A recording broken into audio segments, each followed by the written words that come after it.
momentum and how it works by giving 2 practice problems.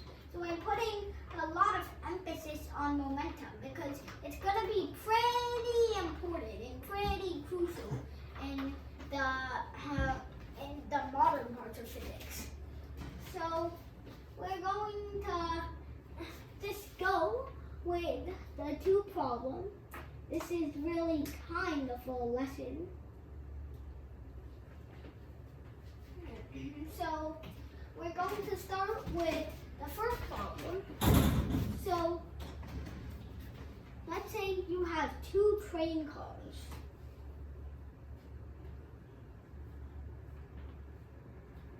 So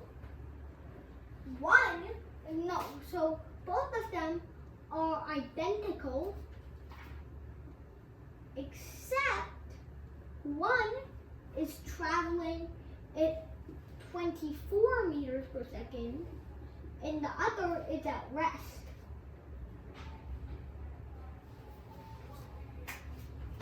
So this is the scenario before, but after they crash into each other while sitting. So we have a hint that this is no elastic collision, meaning there's no conservation of kinetic energy, by the way. So you can put that here. So now they are stuck together.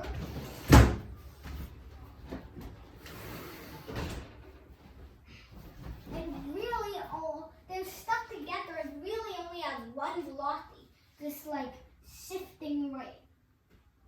So our goal is to find that velocity. So m1v1 plus m2v2 equals to m1v1 prime plus m2v2 prime. But of course, we know this is just the velocity of the single object, so we can treat this as v prime times m1 plus m2, as if m1 and m2's mass combined with some sort of single object. So now we can use the division property, and boom, bada boom. We are done. We just need to plug in.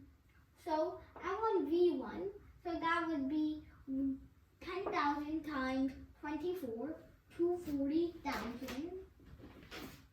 And then M2V2, that's obviously 0 because V2 is 0 in the before scenario.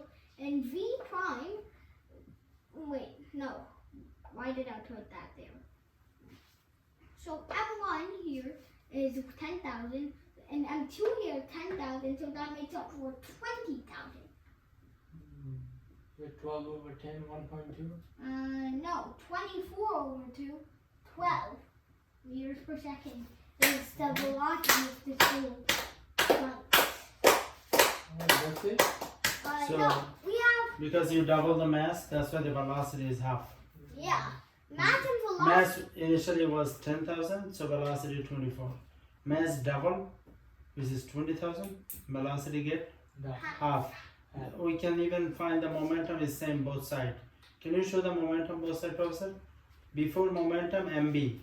Sigma p mv. So, M1 v1 plus... No. Okay.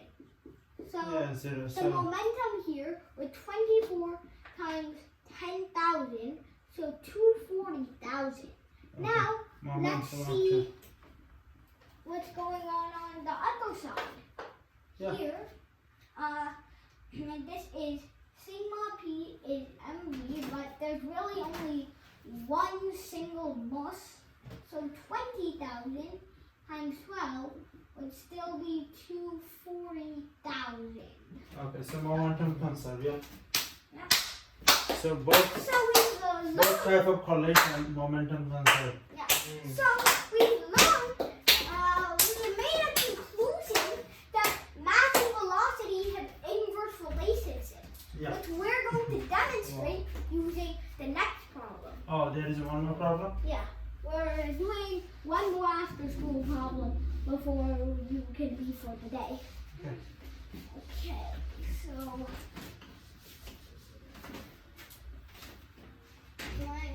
today so say you have a sniper rifle. Please don't fight the pain one to test this out. So say you have a sniper rifle. Okay. Is it gonna have recoil? No. Let's say you just have any gun. Yes, it will have recoil. So you have just any gun. I don't know what that weird sound was.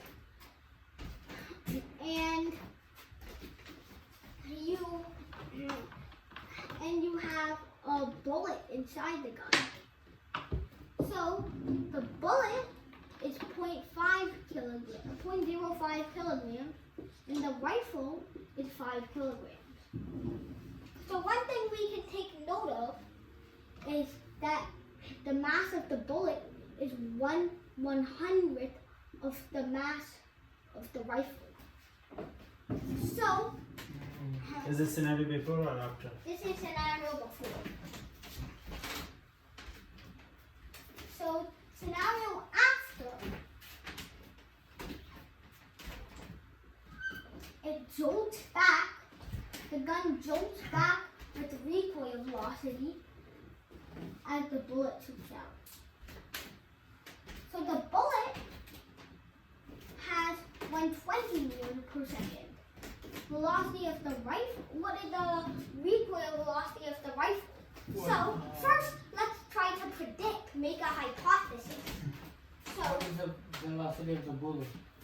120, I just said. So let's first try to make a hypothesis. We know that the mass of the bullet is 1/100th of the mass of the rifle. Using this information, what do you think the speed of the rifle? 120 times 1/100. Okay, so you predict 1.2. Let's see if that's true. Let's see if that relationship is true. Also, it's negative because it jumps back. So this is our hypothesis. So, M1V1, okay, so MRVR plus MBVB equal MRVR prime plus MBVB prime. So, the velocity of the rifle and the bullet is 0 in the before scenario. So, we know that. And now we can subtract MBVB prime from both sides. And isolate VR. Okay, yeah. So, minus MRV, MD, VB wait, negative, over MR. wait, VB, Then divide both Yes. sides by MR. yes, good. So, negative MBVB over MR. So, negative 0.05 times 120 divided by 5, which equates to negative 0.01 times 120. Oh, do I see 1/100 there? Mm-hmm. Negative 1.2. Our hypothesis was correct.